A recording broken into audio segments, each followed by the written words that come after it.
Hey guys, I'm Alex from Sanzu Fabrications, and in this video I'm going to cover the basic painting technique known as dry brushing so that you can paint smooth gradients like this that'll add life and dimension to your armor pieces.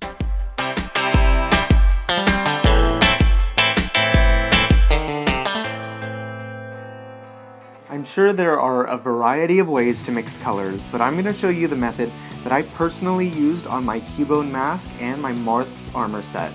It's easy to learn and yields great results. For this example, I made this small plaque. I suggest always priming your surfaces before painting to ensure the paint adheres. Since this plaque is made out of EVA foam, I primed it with 2 coats of black Plasti-Dip. Without the Plasti-Dip, the paint I'm using would simply soak through the foam. The brown you're seeing here is a base coat for the trim. It has no bearing on what we're working on, so you can feel free to ignore it. We are going to achieve our gradient by using 4 different colored paints. I recommend using acrylic paint as a beginner because they are cheap, widely available, they come in a variety of colors, and they clean up with simple soap and water. I'm using a couple different brands here, but if you're buying new paint for a project, I highly suggest Liquitex Basics because they have good coverage and aren't too expensive. The colors I'm using for this gradient are an emerald green for the lighter areas, a forest green for the darker areas, black for the very small corners, and a light beige. I'm starting off by coating the entire surface with the darker forest green. This will be our base coat, and we'll build up layers on top of this. This particular green that I'm using is a cheaper brand, so I need to do at least 2 coats to make sure all of the black is covered. Now, a lot of people will start adding white paint to lighten a color, but that's not actually how highlights work.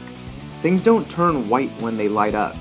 Instead, they become a lighter version of their base color. That's why I'm going to lighten this forest green with a little bit of emerald green.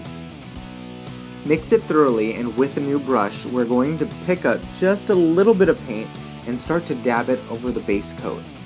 You can dab your brush over a paper towel or a piece of cardboard to remove some of the excess paint if you have too much on your brush. This is the most important part. You want there to be barely any paint on your brush. It should be almost dry. Thus the name dry brushing. If you put too much paint on the object you're painting, you can dab that area when your brush is dry to remove some of the still wet paint or to blend it in. When you're adding this lighter layer, remember not to cover all of your base coat. You want to stop just short of the borders where the shadows will naturally fall. Once you get a little paint down, you can use that same brush or another dry brush to dab that paint and blend it in. Once that layer is done, we add a little more light green into our mixture. This will make an even lighter shade of green.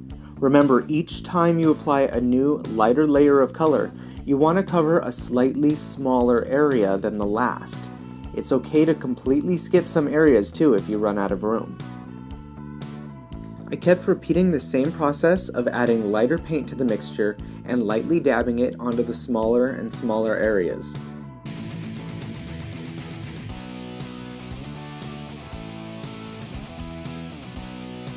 If your lighter color paint isn't light enough, you can start adding the beige paint into the mix. If you find that your shadows aren't dark enough, like I found here, you can lightly dab a darker color or black into the corners. Do as many layers as you feel is necessary. The smaller the changes between each color, the smoother the gradient will appear. If you finish and you find your gradient is too dramatic, you can take a new dry brush and with the shade halfway between your shadow and highlight, very lightly dust over the entire piece. This will blend everything together. Just remember to take your time. The more patient you are, the easier time you'll have getting a smooth gradient. If you notice that your brush is lifting up paint and exposing your primer, that means that your layers aren't dry underneath. Give it some time to dry and come back later.